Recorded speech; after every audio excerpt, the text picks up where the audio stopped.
여러분 회색 지대라고 하는 말을 여러분 들어보셨습니까? 회색 지대. 쉽게 얘기하면 여러분들이 칼라 TV를 이렇게 보고 있는데 어느 날 갑자기 흑백 TV가 그게 회색 지대. 여러분 회색 지대라는 얘기는 전쟁도 아니고 평화도 아니고 그 사이에 있는 데를 얘기합니다. 여러분 평화라고 하기에는 지금 언제 전쟁이 일어날지 몰라요.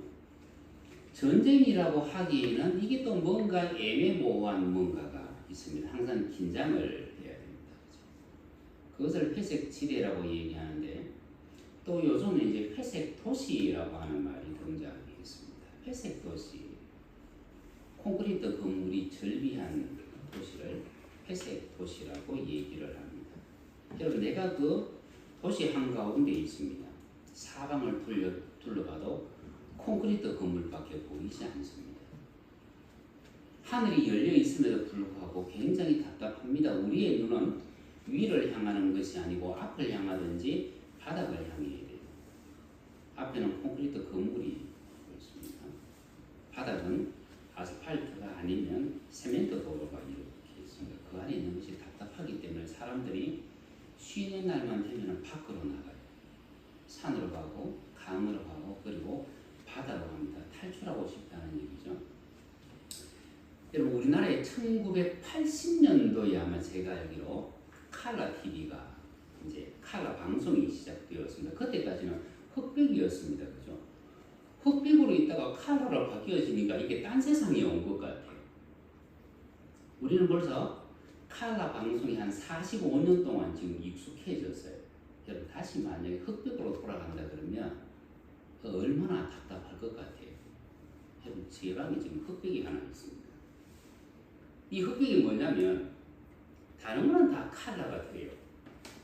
그런데 희한하게 지금 사용하고 있는 프로그램이 한글 프로그램이 위에 있는 설명도 칼라예요. 다 칼라인데 한글 작업만 들어가면 이게 흑백이에요. 근데 이렇게 작업하다 보면 내가 강조할 부분이 있잖아요. 파란색으로 이렇게 글을 바꿔야 될 부분도 있고 붉은색 줄을 쳐야 될 부분도 있어요. 근데 이게 흑백이에요.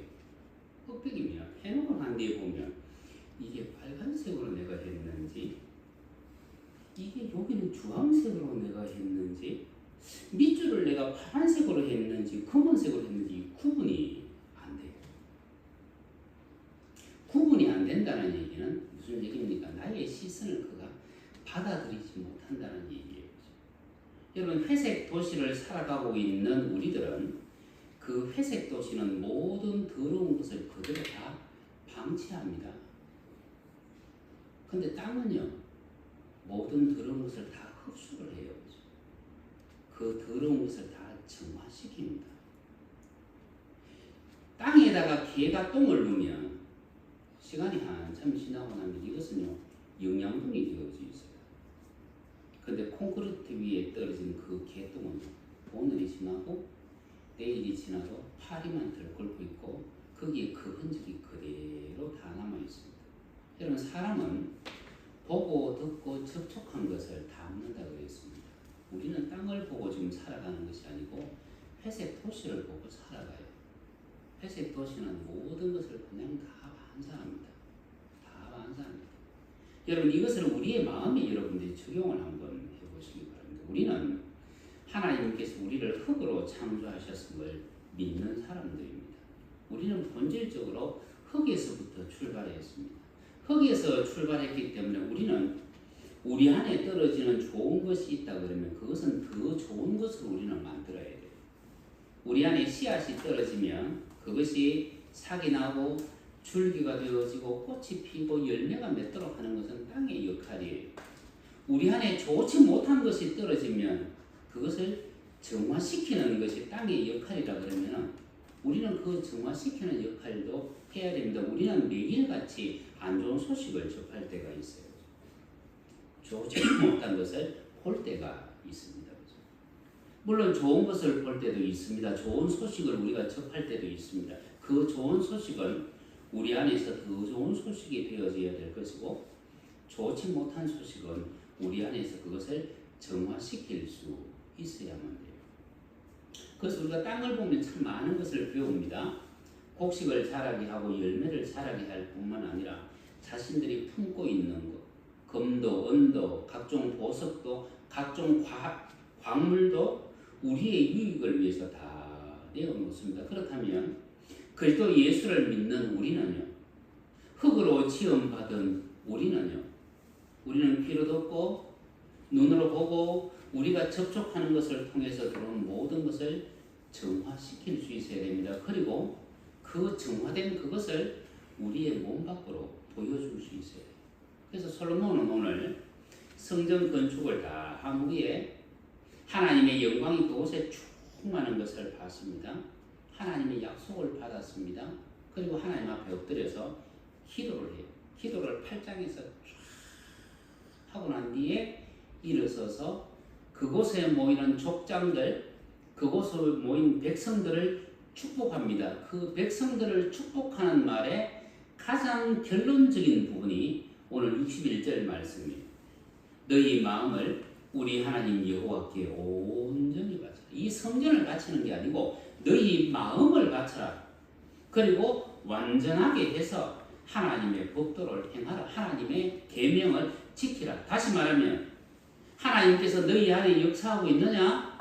너희가 정말 하나님을 믿는 사람이냐? 그러면 하나님을 향한 그 믿음이 너희 안에 머물도록 하는 것이 아니고 그것을 너희 밖으로 들춰내라는 얘기예요. 사람들이 봤을 때, 야, 저 사람은 하나님을 경외하는 사람이구나.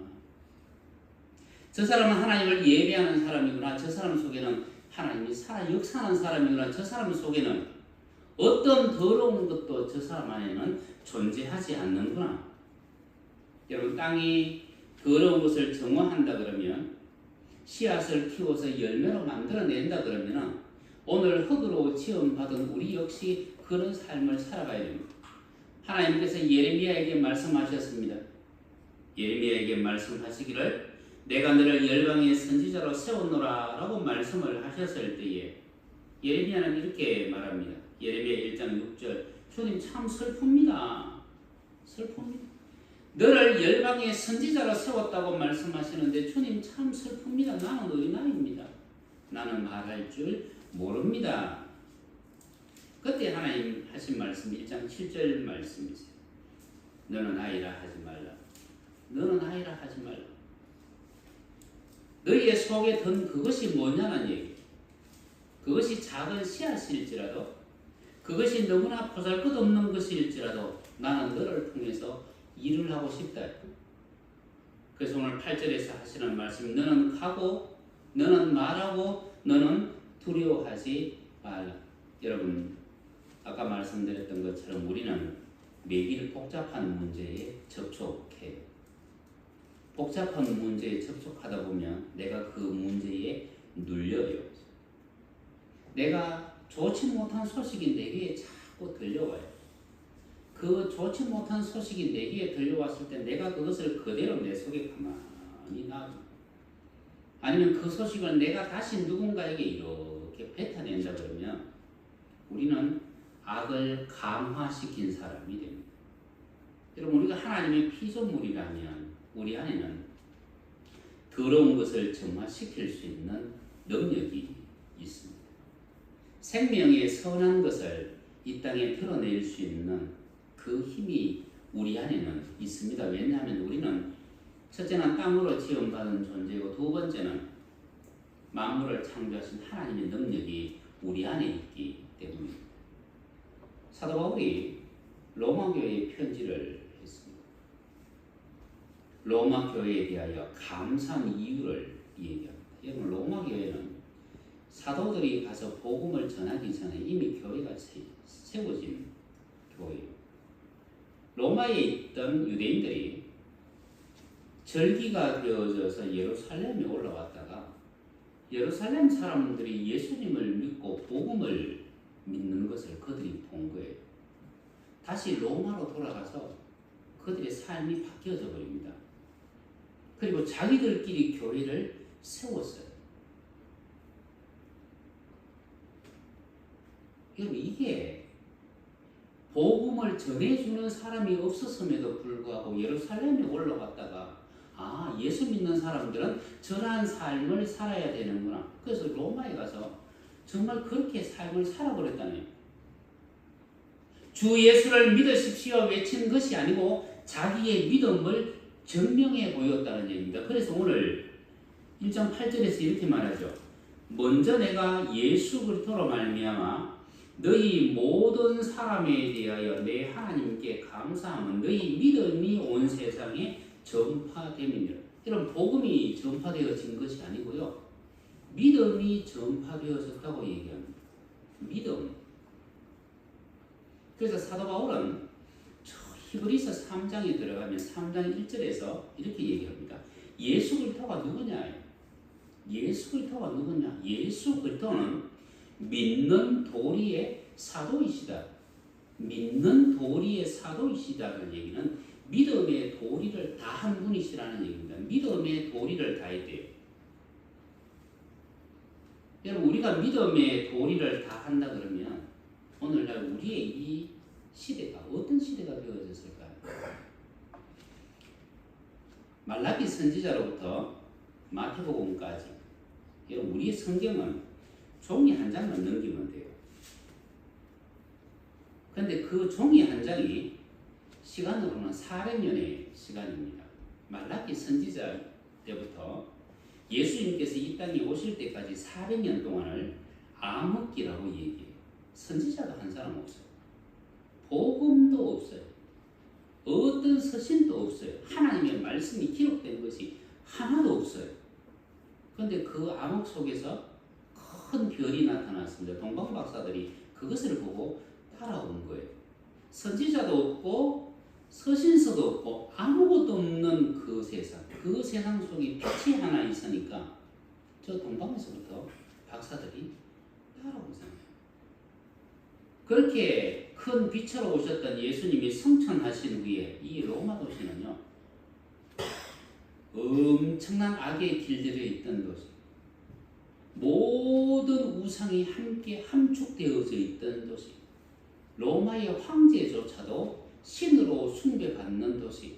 그런데 그곳에 하나님을 믿는 사람들이 일어나기 시작을 했습니다. 하나님을 믿는 사람들이 일어났는데 여러분 그 당시에 여러분 로마를 여러분들이 상상해 보십시오. 오늘날 콘크리트 건물을 우리는 회색 도시라고 얘기한다고 말씀드렸습니다. 그럼 콘크리트 수명이 정상적인 콘크리트 건물의 수명은 다 굳을 때까지 70년이 걸린다 그러죠. 그리고 그것이 허물어지는데 70년이 걸린다 그럽니다. 140년이 걸린다. 근데 여러분 지금 로마에 관해서 찾아보면 그 당시의 건물들이 아직도 서 있잖아요. 2000년 전 건물이 아직 서 있습니다. 그 사람들은 건물을 지을 때 화산재를 가지고 건물을 지었습니다. 지금 서 있는 건물들이 화산재로 지어진 건물이 세멘트보다 더 견고한 건물들이에요. 여러분 그 속에서 주님을 영접한 이 사람들이 살아가면서 그들이 한 일은 뭐냐면 그 견고한 시멘트의 역할을 한 것이 아니고 땅의 역할을 다 받아들였다. 믿음의 도리가 뭔지, 믿는 사람으로서 어떻게 살아가야 될지를 그 로마 한가운데서 행하였다는 얘기입니다. 그래서 오늘 본문 말씀에 분명히 말하잖아요. 여기 믿음이 온 세상에 전파됨이로. 여러분 어떻게 복음에 합당한 삶을 살았으면, 얼마나 기존에 살던 삶하고 변화된 삶을, 바뀐 삶을 살았으면 오늘 하나님이 사도 바울을 통해서 너희 믿음이 온 세상에 전파되었다고 이렇게 말씀하실 수가 있을까? 하나님께서 얼마나 기뻐하실 수가 있을까? 여러분 요즘 여러분들이 뉴스를 이렇게 접하다 보면 교회에 대한 기사들이 굉장히 많이 나올 거예요. 교회가 지탄을 받습니다. 교회가 지탄받는 이유가 뭐예요? 여러분 어떤 사람은 핍박이라고 얘기하는데 핍박이 아니고 지탄이 맞아요. 그 얘기는 교회에 속한 사람들이 믿음의 도리를 다하지 못했다는 얘기입니다. 내가 그리스도 예수의 사람으로 이 땅을 어떻게 살아가야 될지를 그들은 놓쳐버렸다는 얘기입니다. 복음은 외쳤는데 믿음의 도리를 간과한 그 결과가 지금 기독교가 지탄받는 이유입니다. 여러분, 성경은 하나님의 소원이 담겨 있습니다. 하나님의 소원이 가득 차 있는 것이 성경입니다. 하나님의 소원은 우리와 함께 하는 것이고 우리와 함께 호흡하는 겁니다. 그 일을 위해서 성부 하나님이 하신 일이 무엇인지를 기록을 해놨습니다. 성자 하나님이 하신 일이 무엇인지를 기록을 해놨고 성령 하나님께서 하신 일과 또 앞으로 하실 일을 기록을 해놨습니다. 동시에 주 예수를 믿는 우리가 해야 될 일이 무엇인지를 기록을 해놨습니다. 여러분, 우리는 우리 안에 떨어지는 모든 불의한 것을 정화시킬 수 있는 사람이고요. 우리 안에 떨어지는 그 선한 것을 키우고 발산할 수 있는 사람들이 오늘 그리스도 예수 안에 있는 우리입니다. 그래서 우리는 각기 다른 은사를 하나씩 다 가지고 있어요. 그죠? 여러분, 제가 가지고 있는 은사와 우리 김영심 선생님이 가지고 있는 은사가 똑같다 그러면은 하나님 실수하신 거예요. 김영심 선생님이 가지고 계신 은사와 지하연 선생님이 가지고 계신 은사가 똑같다 그러면 하나님 실수하신 거예요. 각각의 은사를 주셨고 하나님은 각각의 용도대로 사용하신다 그러면 저도 귀하고 이분도 귀하고 저분도 귀하고 이분도 귀하고 모두 다 존귀한 사람들이 하나님께서 존귀히 여기셨다는 얘기는 하나님께서 그 무엇인가를 위해서 우리를 사용하신다는 얘기입니다. 그러면 우리는 하나님 복음을 내게 주신 것을 감사드립니다. 그렇게 고백한 후에 그 복음이 나에게 요구하는 것이 도대체 무엇인가? 우리는 그것을 찾고 그것을 우리의 몸 밖으로 털어내야 되는 거예요. 오늘 로마교회 성도들이 잘한 것이 뭐냐면 내 속에 예수님이 살아계시네. 내가 복음을 믿네. 이것을 내 속에 놔둔 것이 아니고 이것을 자기 몸 밖으로 털어냈다는 거예요. 예수 믿는 사람은 이렇게 삽니다. 예수 믿는 사람은 문제 앞에서 이렇게 당당합니다. 여러분, 도대체 얼마나 멋있게 살았길래 저 로마가 긴장을 했을까요? 로마가 기독교인들을 누른 것은 핍박이 맞아요. 그러나 지금 우리가 당하는 것은 핍박이 아니라고 말씀드렸습니다. 지탄입니다.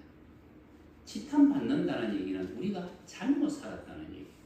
핍박을 받는다는 얘기는 우리가 제대로 살았을 때 가능한 일입니다. 오늘 세상 속에서 살아가는 여러분, 회색 지대 속에서 살아가는 여러분, 우리는 보고 듣고 그리고 접촉하는 모든 것이 좋은 것보다는 좋지 않는 것이 너무나 많아요. 들려오는 소식들이 전부 힘든 소식들이, 외부에 나가서 목사님을 만나든 장로님을 만나든 그 누구를 만나든지 간에 자기 교회 얘기를 내한테 왜 하는지를 몰라. 근데 좋은 얘기는 하나도 안 들려요. 하나도 안 들려요. 우리 교회 목사님은 고집이 누구세요? 우리 교회 장로님은 정말 꼴통이에요. 그 얘기 저한테 하지 말라고 얘기해요. 왜냐하면 저한테 얘기를 한다고 해서 그 교회 문제가 해결되는 것은 결코 아니잖아요. 그것은 그 교회 내에서 그 모든 것을 불만을 다 본인들이 흡수할 수 있어야 돼요. 그리고 그것을 본인들이 화합으로 사랑으로 바꾸지 않는 한 그 교회 내에서의 문제가 아니라 이거는 그 지역으로 확장되어서 나갑니다. 이웃 사람들이 저 교회는 이상한 교회야, 저 교회는 싸우는 교회야. 여러분, 그것이 하나님 앞에 얼마나 치명적인 질병을 가지고 있습니다. 그것이 하나님의 복음을 전가하는데 얼마나 큰 걸림돌이 되겠습니까? 내가 주 예수 그리스도를 믿으십시오라고 말을 하려면 내 삶은요, 그 복음에 합당한 삶을 살 수 있어야 됩니다. 그것이 성경에서 우리에게 말하는 믿음의 도리입니다. 오늘도 믿음의 도리를 펼쳐내면서 하나님 앞에서 할 일을 고대하며 하나님의 인도하심을 사모하고 있는 여러분 모두에게는 여러분들 속에 있는 그 선한 것들이 살아서 몸 밖으로 발출되어지고 여러분들 속에 아직도 혹여 남아있는 그 뒷거리 있다면 그것은 여러분들 속에서 다 정화되어질 수 있기를 주님의 이름으로 축원합니다.